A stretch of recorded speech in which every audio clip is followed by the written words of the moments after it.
চরমায় পীররা যেখানে যায় সেখানে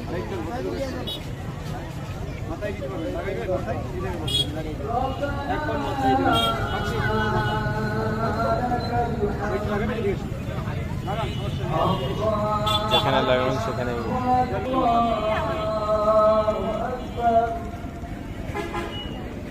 যেই জায়গায় ব্যথা আসতে লাগাবেন, যেই জায়গায় ব্যথা এটা মাথায় দিবেন, মাথাটা ঠান্ডা হবে, মাথা ঠান্ডা ঠান্ডা হবে। প্রচুর পরিমাণে দোকানপাট এখানে হয়েছে, একেবারে খাবার দোকান থেকে শুরু করে মাহফিলের পাশেই সব ধরনের দোকানপাট এখানে, বাদাম শালমুড়ি যা খেতে চাবেন সেটাই কিন্তু এখানে পাবেন। মাহফিলের পাশে বাদামের দোকানটা আমরা বেশি দেখতে পাই, সেটাও দেখছি। মেয়েদের প্যান্ডেলের পাশে চটপটি এটা থাকবেই,